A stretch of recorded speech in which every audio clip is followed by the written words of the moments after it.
cada vez canta mejor, se dice siempre Carlos Gardel.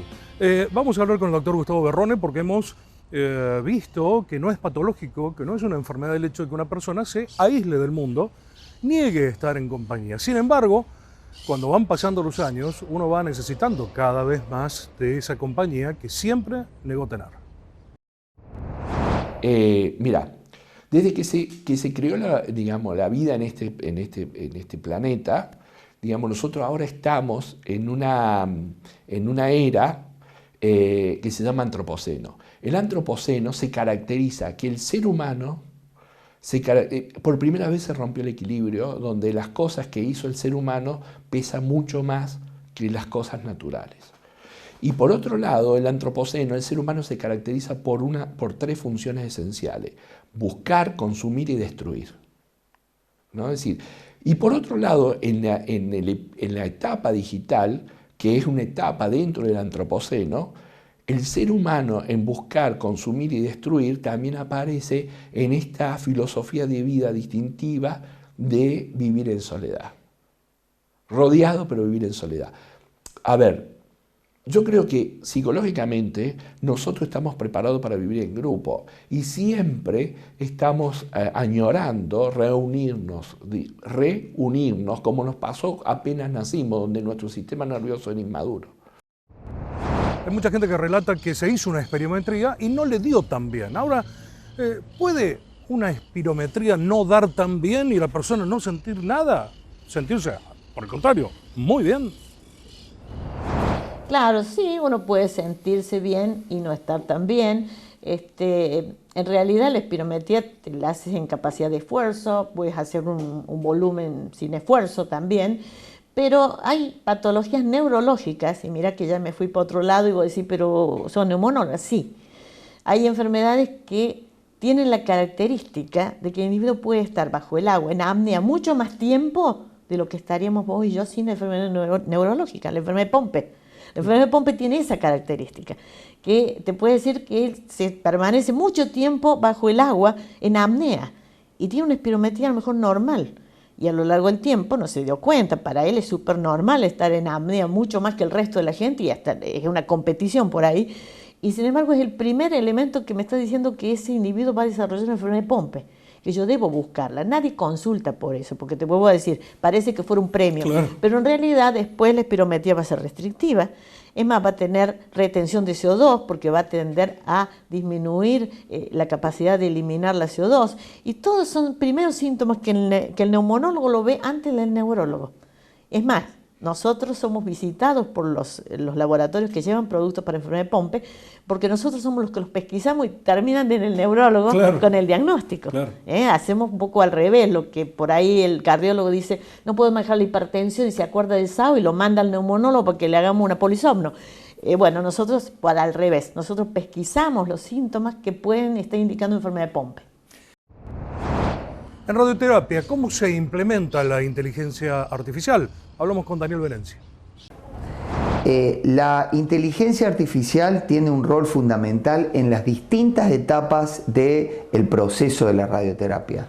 Desde poder definir el flujo de un paciente desde que llega hasta que termina su tratamiento, con todas las actividades que tiene que hacer, alguien me tiene que estar diciendo, usted tiene que hacer esto, tiene que hacer el otro, tiene que hacer el otro. Entonces, para poder hacer eso, qué mejor que tener un sistema inteligente que me esté recordando las cosas que tengo que hacer.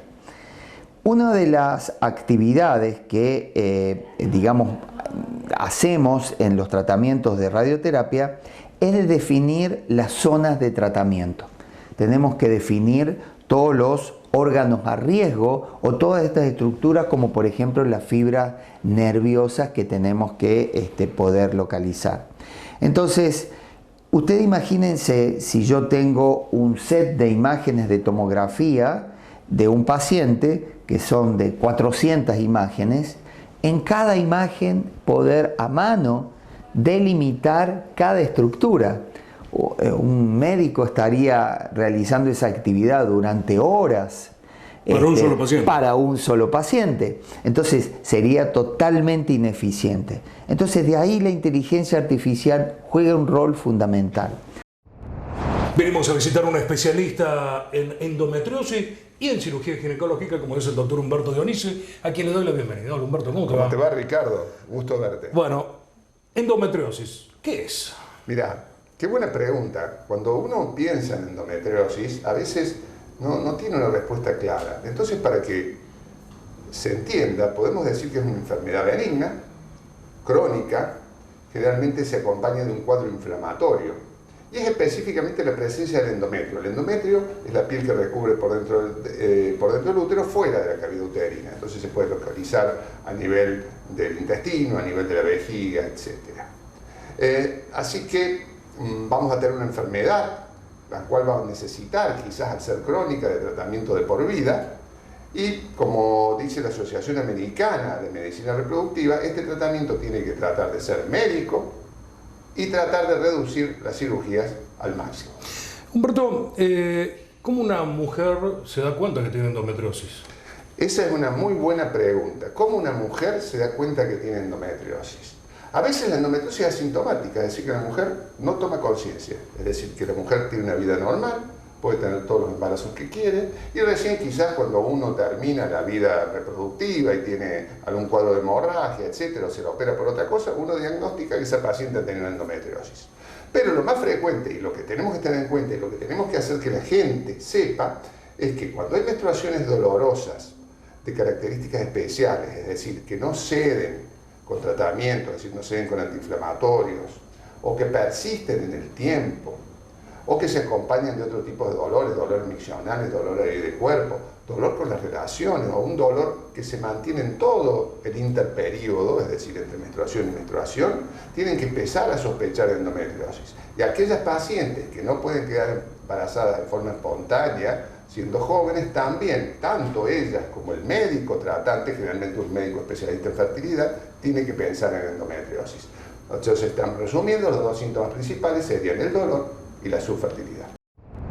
Programas atrás hablamos con el doctor Daniel Mitrano justamente de la creciente solicitud de vasectomías, personas que no quieren tener descendencia, pero en el otro extremo tenemos cada vez más jovencitos que son papá y mamá. Y la pregunta es justamente, si no han completado su formación como personas, pues son todavía algunos niños, ¿cómo se hacen para formar a un nuevo ser?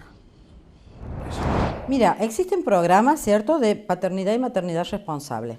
Existen sistemas donde le enseñas a cuidarse a la mamá, a la pequeña joven o al papá joven, y a los más creciditos también les enseñas.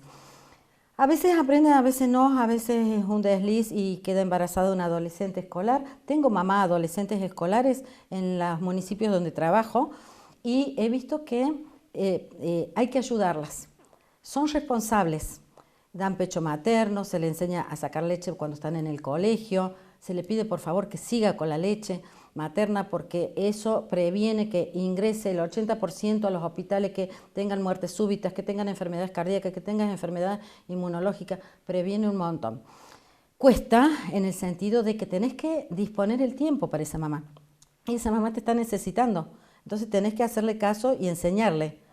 Tenés que ver cómo le da el pecho materno, porque dice el bebé tiene cólicos y todo y a veces la técnica no es la ideal. Entonces tenés que sentarte, salir de la silla y te sentás con la mamá ahí y enseñarle que tome el pecho materno y cómo lo debe tomar, o hasta cómo dar una mamadera si tiene que hacer un aporte extra, el cual yo no estoy de acuerdo con las fórmulas. A no ser que sea un niño prematuro, que necesite una fórmula o que esté pasando por un grave estado y que necesita fórmulas especiales. Pero yo soy pecho materno, la bandera del pecho materno, la naturaleza es sabia. Pero esas mamás son muy jovencitas. ¿Qué pasó? Falló la parte de preparación, falló el enseñarles a estas mamás los métodos anticonceptivos, falló, no importa lo que falló, ya tenemos una mamá adolescente, jovencita, va al colegio con un niño. Hay que ayudarla a crecer. Sí, yo he visto que muchas cosas es como que se adelantan. ¿Qué pasa? ¿Qué pasa con esas mamás tan jóvenes que tienen niños? ¿Qué pasa con esas mamás? Y son honestas, porque incluso yo pregunto, ¿mamá hay droga? La droga da vuelta en todos lados. Se dice que cada vez más pobre, más joven y más femenina. Y me son honestas. Le digo, tenés que serme honesta por tu bebé, porque va a entrar en abstinencia tu bebé y yo necesito ser responsable de tu bebé. Y mientras vos generes ese ámbito de confianza, ellas hablan y uno las puede ayudar. Nos vamos hasta la semana que viene, ya en vísperas, ese programa de Navidad.